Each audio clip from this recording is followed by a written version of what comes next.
Salve Regina. Amém. Olá, meus amigos, caros irmãos e irmãs, que você esteja na paz de Jesus. Louvado seja Deus por mais este dia, por mais essa oportunidade, na qual pedimos que o Espírito Santo nos ilumine em tudo o que fizermos. Sou grato pela oportunidade de mais essa reflexão, esse pequeno estudo da leitura de hoje, que me fez pensar no seguinte: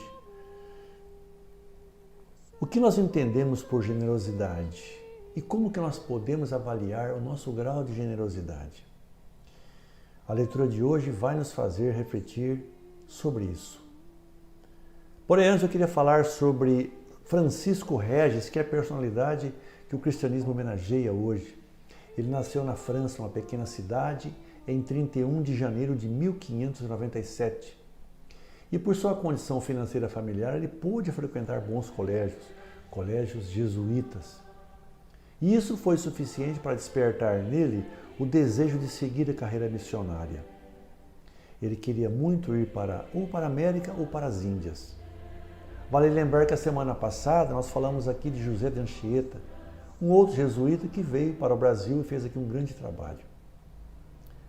Mas as autoridades eclesiásticas francesas acharam que o caminho para Francisco Regis seria ficar na França mesmo, pois esse país tinha ainda algumas regiões muito desassistidas. Ele por lá ficou, juntou um grupo de jovens e passaram a fazer um bom trabalho de evangelização e de assistência aos marginalizados e necessitados. Ele também ajudou muito em escolas jesuítas. Trabalhou incansavelmente e o seu trabalho começou então a ser admirado. Aos 33 anos de idade, ele foi ordenado sacerdote e tomou o nome de João Francisco. E então o seu trabalho contagiou de uma vez toda a comunidade. Era notória a sua capacidade de evangelizar e converter pessoas ao cristianismo e também a sua vontade de ajudar os outros, de se doar ao próximo, era muito grande. Os bispos da época relatam, existem escritos nesse sentido, que ele era muito carismático e muito admirado por todos. Foi então que o seu trabalho começou a frutificar cada vez mais e ele acabou concluindo realmente que foi muito bom ter ficado na França. Entre 1630 e 1640, aconteceram duas pestes muito grandes na comunidade dele, naquela região. E o trabalho dele foi incansável, dele e de seus companheiros, cuidando de doentes e também evangelizando. Quanto ao seu trabalho de evangelização, temos que acrescentar que era bastante fértil e conta-se que até aldeias inteiras foram convertidas após uma única pregação dele. Porém, depois desse período de ajuda aos doentes da peste que acontecia naquela região, ele foi mandado para uma outra diocese, para uma missão. E ele sentia que o fim estava chegando, apesar de ser muito novo ainda. A maneira como ele se despediu de seus amigos e companheiros dava a entender que ele achava que não ia voltar mais. E a viagem até o destino foi muito difícil, ele passou por montanhas e temperaturas bastante geladas, pois era inverno. Chegando lá, ele pregou durante 3 dias, estava febril e nos intervalos das pregações ele ainda atendia confissões. Alguns dias depois, sentiu enorme fraqueza e uma pneumonia acabou por tomar a sua vida. Ele faleceu então em 31 de dezembro de 1640, aos 43 anos de idade. Ele foi canonizado pelo Papa Clemente XII em 1737. Pouco antes de sua morte, ele proferiu a seguinte frase: "Que felicidade poder morrer, pois vejo Jesus e Maria vindo ao meu encontro para me conduzir à terra dos eleitos." São Francisco Regis, rogai por nós. Vamos então agora à leitura de hoje, meus irmãos e irmãs, que é a primeira leitura do dia, que está na 2 Coríntios, capítulo 9, versículos 6 a 11.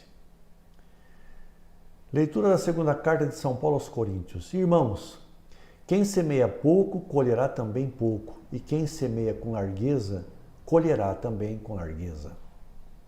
Dê cada um conforme tiver decidido em seu coração, sem pesar nem constrangimento, pois Deus ama quem dá com alegria.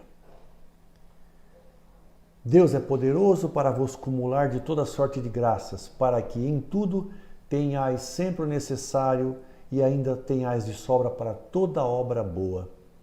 Como está escrito, distribuiu generosamente, deu aos pobres, a sua justiça permanece para sempre. Aquele que dá a semente ao semeador e lhe dará o pão como alimento, ele mesmo multiplicará as vossas sementes e aumentará os frutos da vossa justiça. Assim ficareis enriquecidos em tudo e podereis praticar toda espécie de liberalidade que, através de nós, resultará em ação de graças a Deus. Palavra do Senhor, graças a Deus. Meus amigos, irmãos e irmãs, como eu disse, esse texto de hoje me fez refletir bastante sobre o que é a generosidade. E ao invés de tentar explicar aqui com minhas palavras, de uma forma superficial, o que é generosidade, eu fui buscar nos dicionários e achei o seguinte: a generosidade é a virtude daquele que se dispõe a sacrificar os próprios interesses em benefício de outrem. Ou seja, é uma maneira bastante avançada, bastante profunda para classificar aquilo que nós doamos. Generoso é aquele quem doa, aquele quem dá, aquele que acolhe, aquele que socorre. E faz isso sem estar constrangido, sem se sentir obrigado, ou de má vontade, ou apenas para cumprir uma obrigação, porque alguém está vendo que ele faça isso. O generoso faz tudo isso e mais um pouco até com alegria e amor no coração.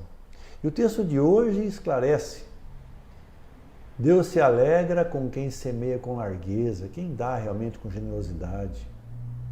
A colheita será farta, ao contrário daqueles que não fazem, que fazem com reservas ou com má vontade, ou em quantidade realmente muito aquém daquilo que ele pode dar. Deus então realmente ama quem dá e quem serve com alegria. Porém, como sermos generosos, como ajudar aqueles que necessitam? Nós temos que doar aquilo que acharmos que podemos doar, que não vai ferir a nossa condição, mas tem que ser coisa realmente que sirvam para ajudar. E principalmente, aquilo que você for doar, seja dinheiro, seja comida, seja uma roupa, ou o que seja feito com muita alegria no coração e principalmente que você saiba e consiga avaliar o bem que aquilo vai fazer àquela pessoa que você está ajudando. Não devemos doar, por exemplo, roupas que não servem mais, que estavam ali para ser atiradas ao lixo, que a gente aproveita para se desfazer, dando para alguém. Nós não podemos dar as sobras, nós temos que doar alguma coisa de nós. Pode ser até uma palavra de consolo, pode ser alguma ajuda pessoal, porém tem que ser alguma coisa feita de muito boa vontade e que seja algo nosso. Eu me sinto privilegiado, pois conheço pessoas verdadeiramente generosas. Eu busco me espelhar nelas para fazer também meu trabalho de ajuda aos outros.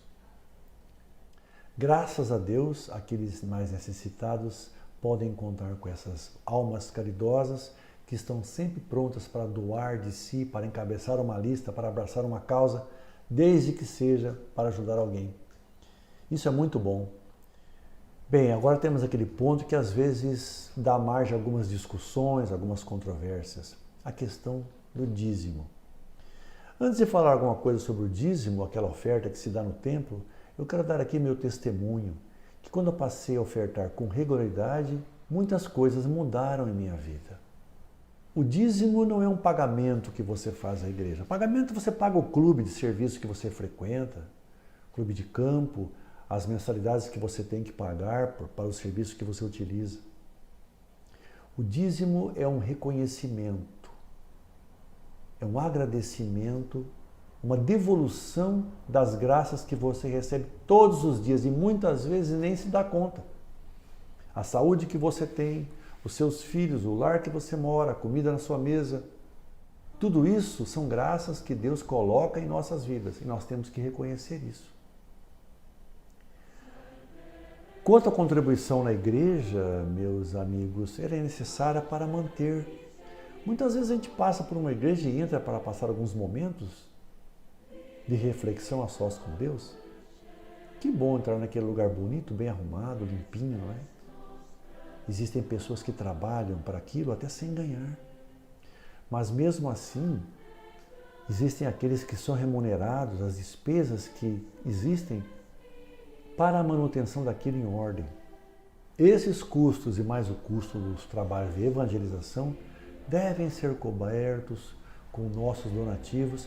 Apenas temos que observar uma coisa: cada um sabe o quanto pode dar, desde que seja com amor, com alegria e que não vai ferir a sua condição.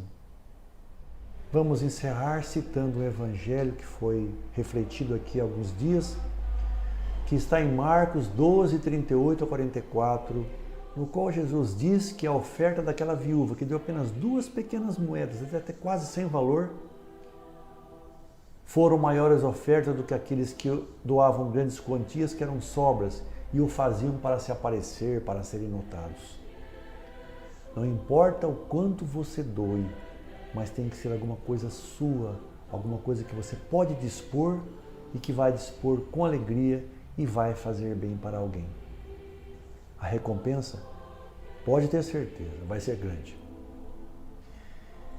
Peço a você que reflita sobre isso, assim como eu também estou refletindo desde já. Louvado seja nosso Senhor Jesus Cristo, para sempre seja louvado. Espero revê-los aqui semana que vem, se Deus quiser, e Ele há de querer. Fique com o meu abraço, tenha uma ótima semana e um bom dia. Até mais.